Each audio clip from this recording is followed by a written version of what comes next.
প্রধান উপদেষ্টা এবং তার সঙ্গে যারা ছিলেন তারা আমাদেরকে আশ্বস্ত করেছেন যে অতি দ্রুত তারা নির্বাচনের ব্যবস্থা করছেন এবং তিনি বলেওছেন যে ডিসেম্বরের মধ্যে তিনি নির্বাচনের ব্যবস্থার জন্য তারা কাজ করছেন।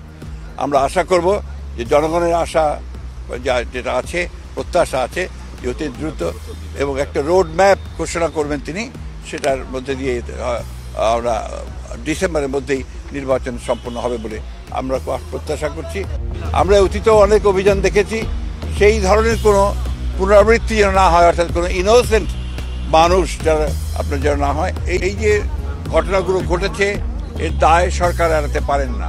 এই জন্যে যে সরকারের বিভিন্ন যে প্রতিষ্ঠানগুলো আছে, বিভিন্ন যে বাহিনীগুলো আছে, তাদের সামনেই এই ঘটনাগুলো একের পর এক ঘটেছে, যেটা আমরা মনে করি দেশের সার্বিকভাবে দেশের যে আইন শৃঙ্খলা পরিস্থিতি, স্থিতিশীলতা তাকে যথেষ্টভাবে বিপন্ন করেছে এবং ফ্যাসিবাদকে সুযোগ করে দিয়েছে তাদের এই সম্পর্কে একটু কথা বলার।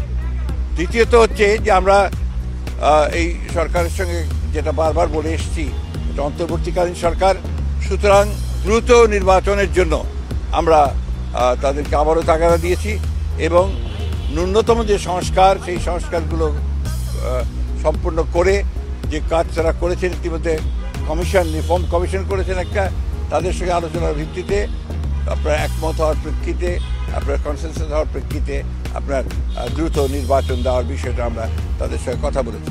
আমরা প্রশাসনে যে সমস্ত ব্যক্তি এখনও যারা দোষর ছিলেন ফ্যাসিবাদের এবং যারা ক্ষতিগ্রস্ত করেছেন বাংলাদেশকে সামগ্রিকভাবে, তাদেরকে আইনের আওতায় আনার জন্য এবং একই সঙ্গে তাদেরকে প্রশাসন থেকে সরিয়ে দেওয়ার কথা আমরা বলেছি।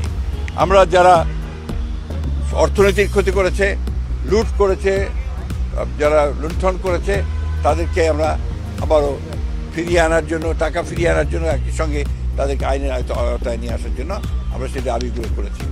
আমরা একই সঙ্গে যে কথাগুলো বলেছি তা হচ্ছে যে বিগত 15 বছর 16 বছরে যে মিথ্যা মামলা দিয়ে রাজনৈতিক নেতা কর্মীদেরকে যে হয়রানি করা হয়েছে, সেই মামলাগুলো প্রত্যাহার করার ব্যাপারে আমরা নীতিগত সিদ্ধান্ত কথা বলেছি। তারা একমত হয়েছেন, তারাও আপনাদের সামনে কথা বলবেন, এই বিষয়গুলো তারা একমত হয়েছেন। আমরা দ্রব্যমূল্যের ব্যাপারে অত্যন্ত জোরালোভাবে বলেছি যে এই সরকারের অন্যতম প্রধান ব্যর্থতা হচ্ছে দ্রব্যমূল্য নিয়ন্ত্রণে না নিয়ে আসতে পারা।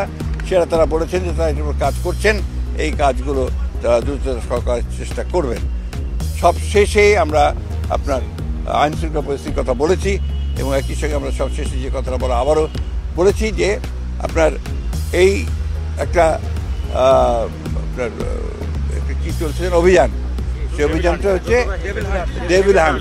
আমরা অতীতেও অনেক অভিযান দেখেছি, সেই ধরনের কোনো পুনরাবৃত্তি যেন না হয়, অর্থাৎ কোনো ইনোসেন্ট মানুষ যারা আপনার যেন না হয় এবং এটা নিয়ে আবার যেন কোনো রকমের সমস্যা তৈরি করা না হয়, এই কথাগুলো আমরা অত্যন্ত জোরের সঙ্গে বলেছি।